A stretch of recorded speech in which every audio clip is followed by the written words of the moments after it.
አባ እንጦስ በበረሃ እያለ በትካዜ ይዋጥ በብዙ ጾርም ይፈተን ነበር። በዚህም የተነሳ እግዚአብሔር ሆይ ለመዳን ብዬ ወደዚህ መጣሁ። ነገር ግን እነዚህ ክፉ ሐሳቦች ሊተውኝ አልቻሉ። ምን ማድረግ ይሻለኛል? እንዴትስ መላቀቅ እችላለሁ? እያለ ጸለየ። ከጥቂት ጊዜ በኋላ ከበዓቱ ወጣ። አንድ እርሱን የመሰለ ሰው በሥራ ተጠምዶ ተመለከተ። ከዚያም ደግሞ ያ ሰው ተነስቶ ሲጸልይ አየ። እንደገና ተመልሶ ተቀመጠና ሰሌን መታታት ጀመረ። ቀጥሎ ደግሞ ተነስቶ ጸለየ። ያ ሰው ለአባ እንጦስ ሥርዓተ ምንኩስናን ለማስተማር የተላከ መልአክ ነበር። መልአኩም እንዳሳየው ታደርግ ትድናለህ ብሎ ሲናገር አባ እንጦስ ሰማው። በዚህ ጊዜ አባ እንጦስ በደስታ ተሞላ። ከዛ በኋላ እንደተመለከተው ያደርግ ጀመር። አንድ ጊዜ አባ እንጦስ የእግዚአብሔርን ፍርድ ያስብ ጀመር። እግዚአብሔርንም አንዳንዶች ለምን በወጣትነታቸው፣ ሌሎች ደግሞ በጣም አርጅተው ይሞታሉ? አንዳንዶች ሀብታም፣ ሌሎችስ ድሆች ለምን ይሆናሉ? በማለት ጠየቀው። በዚህ ጊዜ እንጦንስ ሆይ ሐሳብህ ስለ ራስህ ብቻ ይሁን። እነዚህ ነገሮች አንተን አይመለከቱም። በእግዚአብሔር ፍርድ ውስጥ አትግባ። ስለ እነርሱ ማወቅም ለአንተ ዋጋ አይጨምርልህም የሚል ድምፅ ሰማ።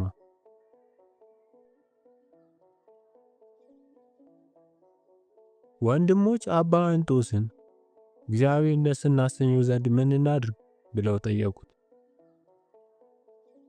እርሱም የምነግራችሁን ነገር ልብ አድርጉ። ማንም ሁኑ ማን ዘወትር እግዚአብሔርን በፊታቸው አድርጉት። የምትሰሩትን ሁሉ በቅዱሳት መጻሕፍት ቃል መሰረት ፈጽሙት። የትም ቦታ ኑሩ፣ በቀላሉ ግን ያን ቦታ አትልቀቁት። እነዚህን ሶስቱን ብታደርጉ መልካም ይሆንላችኋል።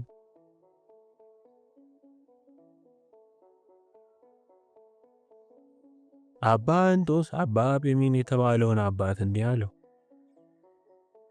ለሰው ልጅ ታላቁ ነገር በእግዚአብሔር ፊት ራሱ ስለ በደሉ መውቀስና እስከ መጨረሻው አቅጣ ድረስ ፈተና ሊጠፋ አለመቻሉን ማሰብ ነው። በፈተና ያላለፈ ሰው መንግሥተ ሰማያትን አይወርስም። ያለ ፈተና ማንም አይድንም።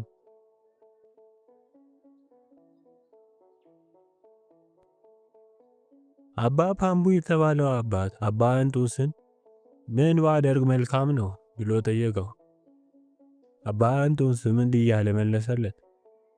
በሠራኸው የጽድቅ ሥራ ተማመን፣ ስላለፈው አትጨነቅ፣ አንደበትህንና ሆድህን ተቆጣጠር።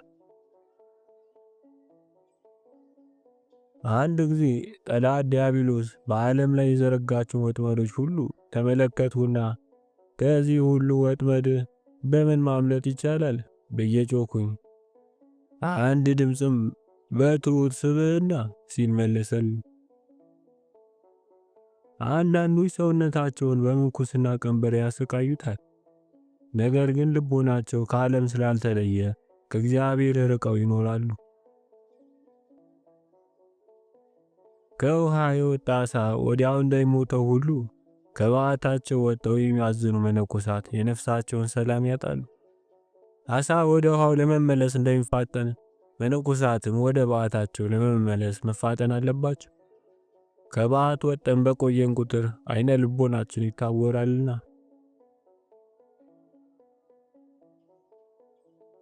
ከሰው ርቆ በብሕትውና የሚኖር ሰው ከሶስት ፈተናዎች መራቅ ይችላል። ከማየት፣ ከመናገር፣ ከመስማት። ለእርሱ የሚቀረው ፈተና አንድ ነው። ያም የፍትወት ጾር ነው።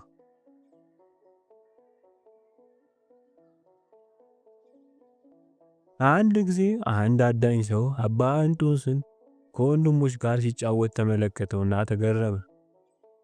እንዴት እንዲህ ያደርጋል ብሎ በልቡ አሰበ። አባ እንጦስም ጠራውና ወደ ጋን ላይ ያስተወደረ ሰንዝር።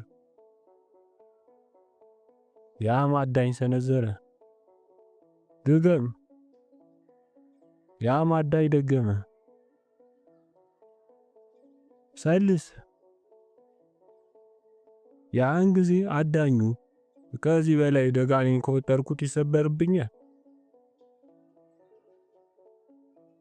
አባ እንጦንስም አየህ፣ ወንድሞችም ከልክ በላይ ከወጠርናቸው ይሰበሩብናል። ስለዚህ አንዳንድ ጊዜ ወረታች ወርዶ ፍላጎታቸውን መጠበቅ ተገቢ ነው።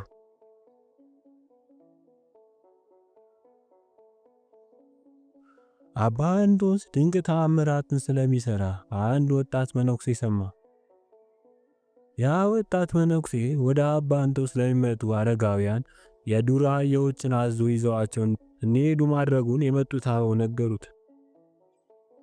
እርሱ ግን እኔስ ይህ ሰው መልካም ነገሮችን የተጫነ መርከብ ይመስለኛል፣ ወደ ወደቡ መድረሱን ግን እንጃ። ከዚያም ጸጉሩንና ጺሙን እየነጨ ያለቅስ ጀመረ። አርድእቱም አባ ለምን ታለቅሳለህ ሲሉ ጠየቁት። ታላቁ የቤተክርስቲያን አምድ ወደቀ፣ ሂዱና የሆነውን ጠይቁት ብሎ ላካቸው። አርድእቱም ያን መነኩሴ በበዓቱ ሰሌን ላይ ተቀምጦ ስለፈጸመው ኃጢአት ሲያለቅስ አገኙት። እርሱም ለአባ እንጦንስ እግዚአብሔር 10 የንስሐ ቀናት ይሰጠኝ ዘንድ ጸልይልኝ በሉት። ይሁን እንጂ ያ መነኩሴ በ5ኛው ቀን አረፈ።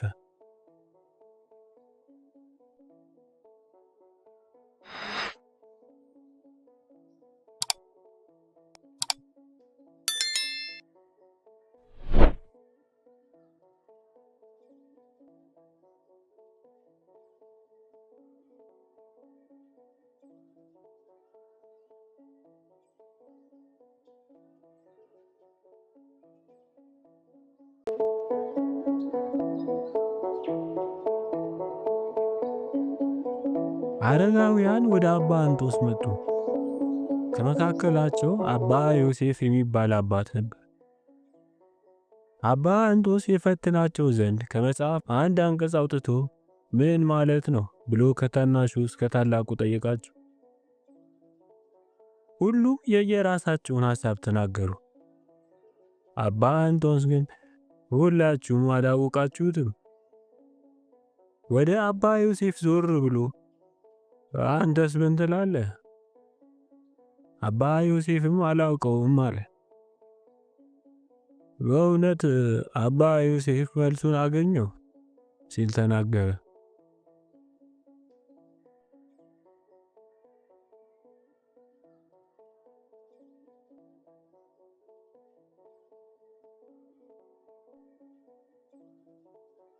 አንድ ጊዜ ወንድሞች ከገዳመ አስቄጥስ ተነስተው አባ እንጦንስን ለማየት ወጡ።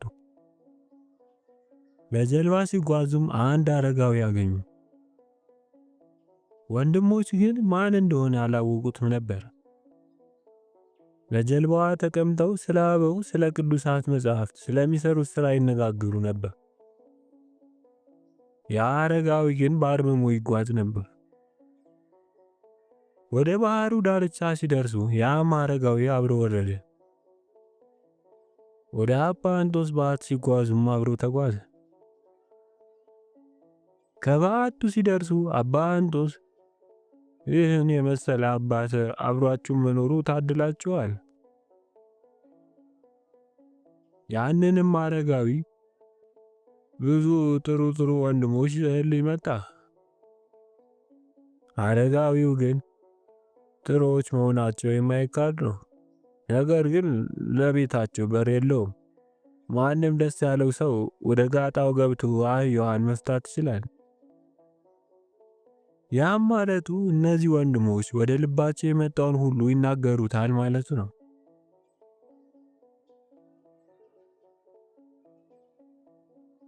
አንድ ወንድም በዓለም ያለውን ሁሉ ሽጦ ለድሆች ሰጠና ለግል መጠቀሚያው ብቻ ጥቂት አስቀርቶ ወደ አባ እንጦንስ መጣ። ያደረገውንም ሁሉ ነገረው። አባ እንጦንስም መነኩሴ ለመሆን ከፈለክ ሂድና ያስቀረውን ሽጥና ከመንደሩ ስጋ ገዝተና ገላን በእርሱ ሸፍንና ና። ያም ወንድም እንደታዘዘው ስጋ ገዝቶ በገላው ላይ ለብሶት መጣ። በመንገድም ውሾች ከበው ነከሱት፣ አሞራዎች አሰቃዩት። ወደ አባ እንጦንስ ሲደርስ በታዘዘው መሰረት መስራቱን ጠየቀው። ያም ወንድም ውሾች የነከሱትን ቁስሉን ለአባ እንጦንስ አሳየው። አባ እንጦንስም ዓለምን ከናቁ በኋላ ለራሳቸው አንዳች የሚያስቀሩ መነኮሳት ጦርነት በሚከፍቱባቸው አጋንንት በዚህ መልክ ይሰቃያሉ።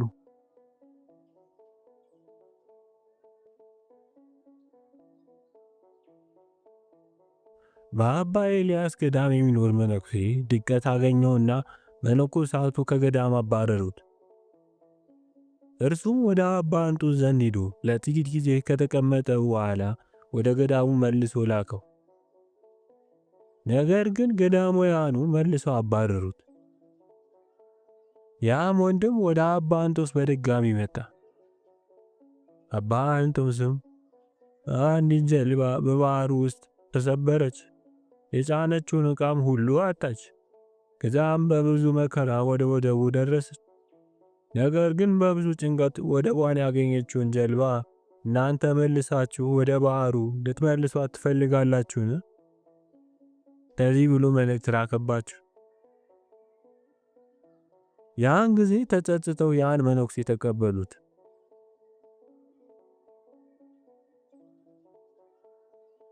ሶስት አበው በየዓመቱ ወደ አባ እንጦንስ ይመጡ ነበር። ሁለቱ ስላጋጠማቸው ፈተናና ስለ ነፍሳቸው ድህነት ከአባ እንጦንስ ጋር ይወያዩ ነበር። ሶስተኛው ግን ሁል ጊዜ በዝምታ ያዳምጥ ነበር። ከብዙ ጊዜ በኋላ አባ እንጦንስ በየጊዜው ልትጎበኘኝ ትመጣለህ፣ ነገር ግን ምን ነገር ጠይቀኝ አታውቅም። ያም አባት አባ ሆይ ለኔ አንተን ማየት ብቻ ይበቃኛል።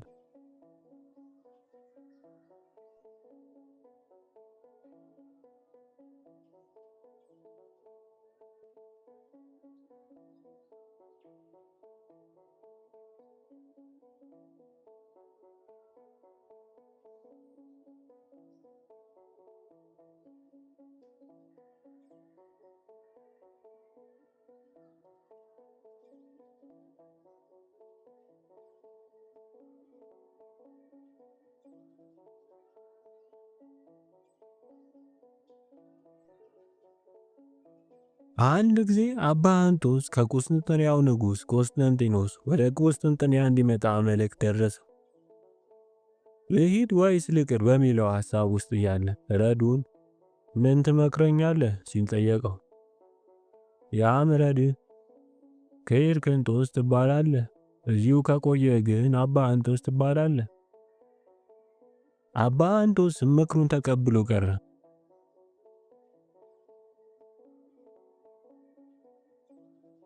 አባ እንጦንስ እንዲህ ይል ነበር፣ ዘወትር በዓይንህ ፊት ፈሪሃ እግዚአብሔር ይኑር። ሕይወትና ሞትን የሚሰጠውን አዘክረው። ዓለምንና በዓለም ያለውን ሁሉ ጥለው። ከሥጋ የሚመጣውን ደስታና ሰላም አትሻ። ለዚህኛው ኑሮ ሙትና ለእግዚአብሔር ሕያው ሁን። ለእግዚአብሔር ቃል የገባኸውን አትርሳ። ያም በፍርድ ቀን ካንተ ይፈልግብሃል። ረሃብን በጸጋ ተቀበለው። ተጠማ፣ ተራቆት፣ ንቁና በሐዘን የምትኖር ሁን። በልቦናህ አልቅስና ጩህ። ለእግዚአብሔር የምትመች መሆን አለመሆንን ፈትን። ሥጋህን ቀጥተህ ነፍስህን ታድናት ዘንድ። የጋለ ብረትን ለመቀጥቀጥ የሚነሳ ሰው አስቀድሞ በብረቱ ምን ለመስራት እንዳሰበ መወሰን አለበት።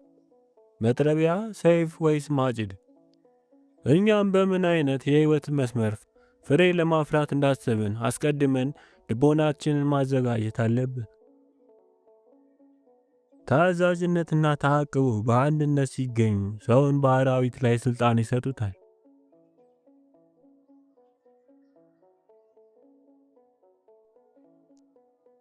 አባ እንጦንስ አባ ጳውሊን ሊጠይቀው በሄደ ጊዜ አባ ጳውሊ እስኪ ሥርዓተ ምንኩስና ከኔ በኋላ ይቀራል ወይስ ይቀጥላል? የሚለውን ከእግዚአብሔር ጠይቅልኝ። አባ ጳውሊም በጸሎት እግዚአብሔርን ጠየቀለት። ከጸሎት በኋላ የአባ ጳውሊ ገጽ በደስታ ተሞላ። አባ አንጦንስም ምን አየህ ብሎ ጠየቀው። አባ ጳውሊም ነጫጭ ርግቦች አንተ እየመራሃቸው በጠፈር ላይ ሲሄዱ አየሁ። ምንድናቸው ሲል አባ አንጦንስ ጠየቀው። አባ ጳውሊም በቆ የምትወላቸው ንጹሐን ጻድቃን መነኮሳት ናቸው።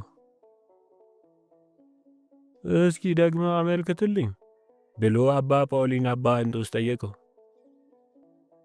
በድጋሚ ሲጸልይ የአባ ጳውሊ ፊት በሐዘን ተሞላ። ምን ነው? አባ ጳውሊም በክንፋቸው ላይ ጥቁር መልክ የተቀላቀለባቸውን እርግቦች አየሁ። እነዚህ ደግሞ ምንድናቸው? ጽድቅና ኃጢአትን እየቀላቀሉ የሚሰሩ መነኮሳት ናቸው። እስኪ ለሶስተኛ ጊዜ አመልክትልኝ አለና አባ አንጦንስ ጠየቀው። አባ ጳውሊም ጸለየለት። በዚህ ጊዜ አባ ጳውሊ ድምፁን ከፍ አድርጎ ጮኸ፣ አለቀሰ። አባ አንጦንስም ምን ሆነህ ነው? እንደ ቁራ ጠቁረው አየኋቸው። አባ አንጦንስም ምንድናቸው ሲለው ሹመት ፈላጊዎች፣ ገንዘብ ወዳጆች፣ በጠዋቱ ከመኳንንት ጋር ለማዕድ የሚቀመጡ በፍጻሜ ዘመን የሚነሱ ኃጥአን መነኮሳት ናቸው።